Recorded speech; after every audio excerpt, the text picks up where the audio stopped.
one key component of GSI was to try and delegitimize the US's Indo-Pacific strategy and delegitimize any kind of security cooperation that countries might want to have with the US. Um, this is done in the frame of, the philosophical argument is that the West presents security from the prism of collective security, which is bloc formation, whereas China is arguing for indivisible security, which again is a term that goes back decades. But the idea is that, look, our security is interlinked and we can't enter blocks. But what does indivisible security mean, say, from an Indian context, given that we have a live border with China? Who knows? But that's one of the key components of it. To me, practically, what we have seen in GSI is an attempt to try and shape closer law enforcement cooperation, as opposed to necessarily military-to-military cooperation, at least so far. What we are likely to see in terms of military-to-military cooperation is that we're likely to see a lot more of existing engagements, whether it is drills, whether it is security investments in Africa, in East Asia, in the Middle East, to be sort of then packaged under GSI and say that this is part of GSI. But what is new is predominantly an effort to enhance law enforcement cooperation. So at the SCO summit last year, China announced some degree of training of security officials from other countries. In the GSI concept paper that was issued in March, so nearly a year after they announced the initiative, they issued a concept paper.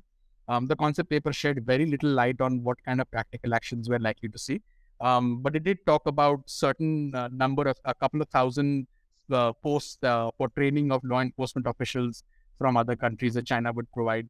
It also talked about, creating a GSI demonstration zone in the Lansang Mekong region. So to me, a lot of that has to do with organized crime, drug trafficking, things like that. Perhaps even policing cooperation and capacity building in third countries, where China will probably engage in much more of that. But from a hard security point of view, what I don't think GSI is that it's not an attempt to create a bloc led by the Chinese. In fact, they're actually quite wary of the idea of blocks, and therefore creating a bloc will facilitate counter bloc creation.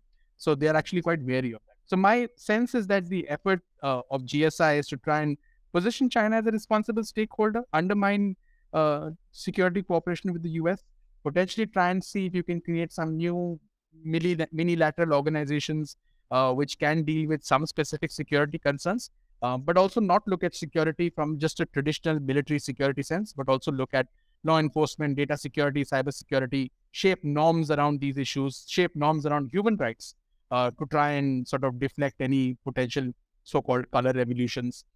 And again, the attempt is to try and delegitimize engagement that the US may have. One last thing that I would add is that all the conversations that the Chinese have had, and that's in the public domain, tells you that there is a desire to be far more engaged in conflict zones, in sort of hotspot issues, to try and engage in much more conflict resolution.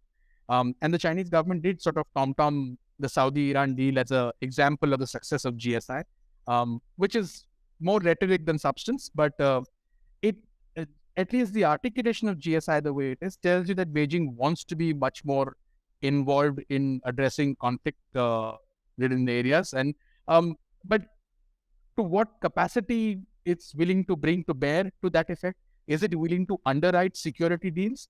I am very skeptical.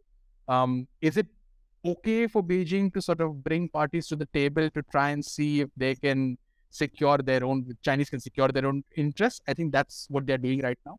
But will they be willing to underwrite deals in the Middle East or in other parts of the world? I am extremely skeptical that they will, because that requires some degree of forced commitment, and I don't think Beijing is interested.